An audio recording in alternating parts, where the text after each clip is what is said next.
Hello, friends, and welcome again to Virtual Sunday School. So last week, I taught you all about Jesus as he entered into Jerusalem on a donkey. And so I ended it with saying that we are going to find out next week what happens to Jesus. So today, that's what we're going to do. So today, I'm going to show you again with the materials I used last week what happened to Jesus once he entered into Jerusalem. So let's go check it out.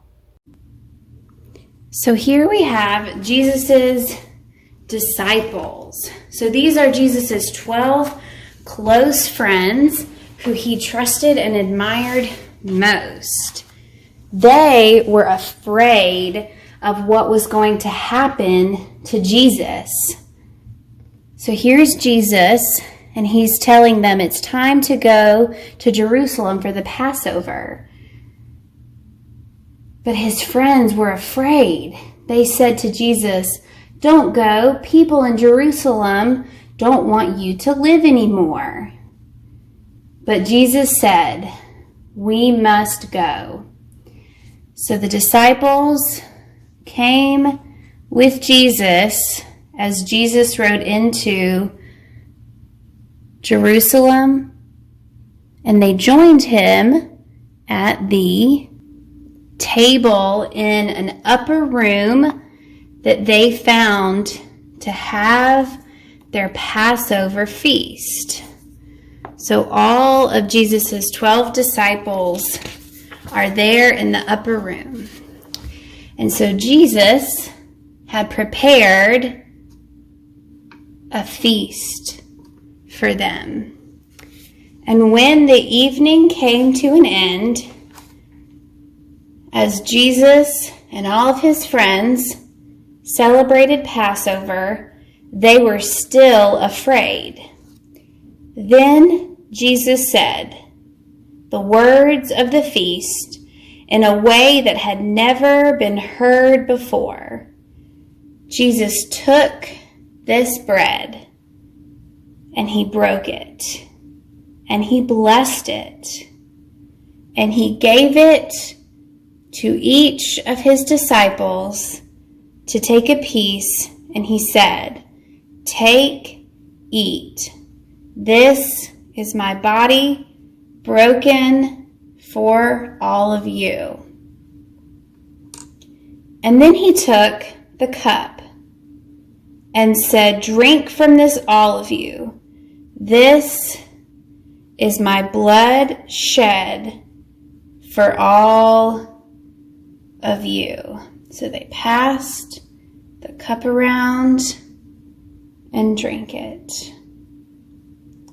And then they sang a hymn all together. And at this point, Jesus looked at them and said, "I will not be with you much longer." For Jesus knew what was to happen to him.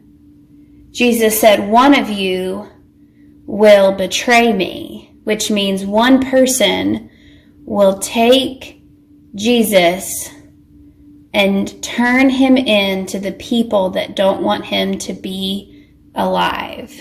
Jesus was aware that someone would betray him. And that person, who was Judas, left. After the supper was over, Jesus and his disciples gathered outside in the garden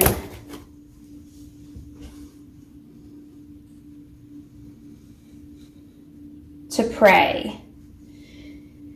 So they started to pray when all of a sudden Judas came back with soldiers who took Jesus away. So that is our story for the week, friends. So next week is Easter Sunday. So next week I am going to send out another Sunday school lesson about what happens to Jesus. Most of you already know the story of when Jesus dies and God makes Jesus alive again, which is what we celebrate every single Easter.